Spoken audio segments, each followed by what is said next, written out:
Hello everyone, my name is Cornell Sadowski. What's going on? I'm here with BYSTANDER. An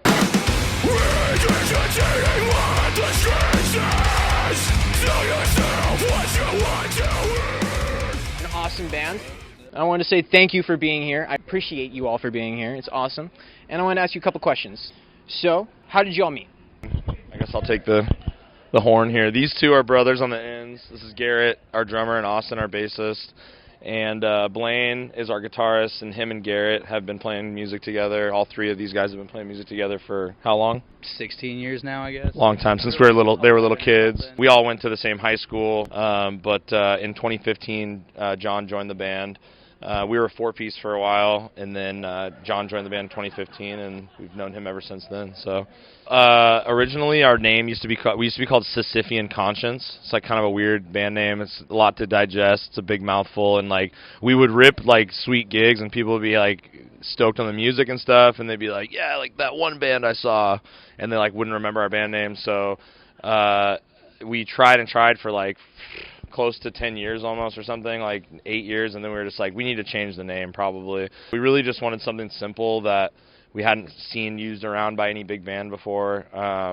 And then also it's kind of just loosely like there's just a ton of bullshit going on in the world right now, and we all just kind of have to sit back and watch. So when I met up with these guys, I was more into like the deathcore-y, metalcore stuff that was popular at the time that people are now referring to as like MySpace deathcore or whatever. Like Born of Osiris is kind of where we all connect. When we were in high school, we had like a guitar program, and they had these practice rooms.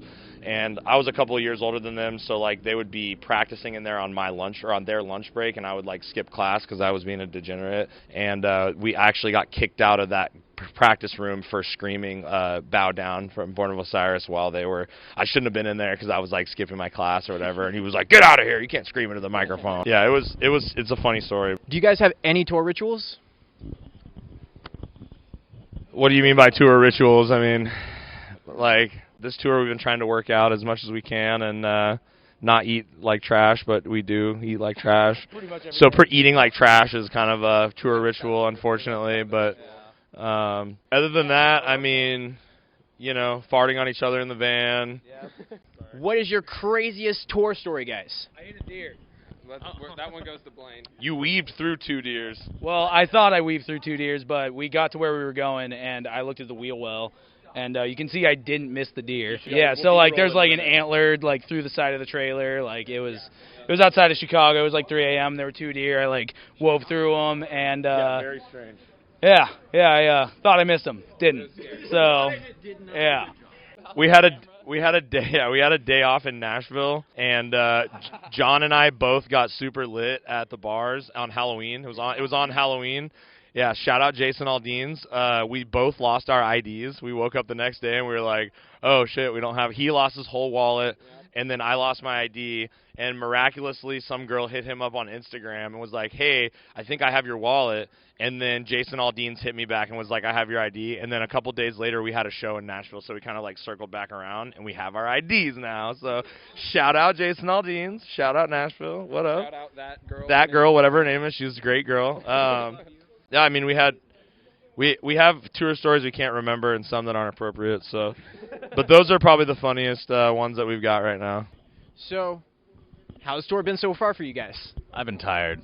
It's been really good. It's been an awesome experience for all of us to finally get out on the road for a little bit longer than like a week or something. This is kind of our first time out going across the country, so seeing all the different places in the country has been awesome. Great times with each other. And yeah, at this point now with 4 shows left, you know, it's kind of crazy that it's all coming to an end, but we've been having a great time for sure. I don't feel as shot as I feel like I should be, so I'm still I could do another month if I had to, but I can't say the same for these guys right now. I mean, honestly, there's some draws that we couldn't have ever hoped for or expected, so just like lots of people showing up to shows that we, you know, are pretty humbling. Yeah, shout out to all the people that let us stay with them and crash at their house, and you know, whatever. We've been super blessed to have people come out to the shows and just dig what we're doing. So we're still kind of on the, you know, we're on the incline, trying to get noticed and get out here and do the damn thing. So on that note, what would you say to other bands that are trying to do the same thing as you guys? You know, I would just say that there's nothing to it but to do it, really. I would just say just hit up venues, hit up local bands. Usually when you're doing it, network. When you're doing it by yourself, you kind of have to just like blast all the locals and say, hey, like we're coming to town.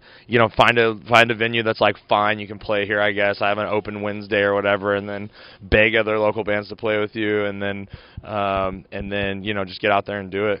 Get in your mom's minivan and make it happen. You know what I mean? It's hard to give advice because I think it's like a really situational thing. So it's like some people get lucky. We got lucky. We have a booking agent and label and stuff like that now, and we've also been just like eating shit for like 10 years, and then finally now we get to tour and get on a tour. We get paid every night, so it's like just keep doing it. What keeps you guys motivated?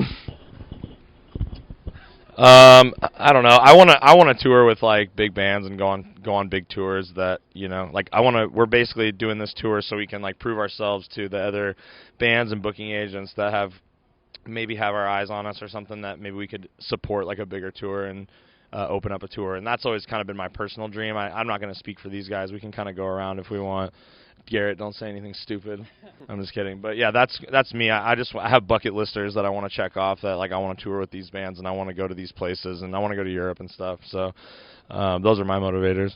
Yeah, I mean, the Europe thing, Australia, just getting out of the country. It's always been like, the van needs to be a vessel to be able to, travel the world or whatever, because otherwise I probably wouldn't be able to see all the places that I have, even on this tour. But that, and I mean, also just the love of music. Like, I've been doing it since I was 12. Like, it's kind of all I really know. Yeah, just if we can get back to Buc-ee's, this next year, get some more merchandise, get some more turkey melts, I'll be fucking happy, dude. I'm motivated to get back there.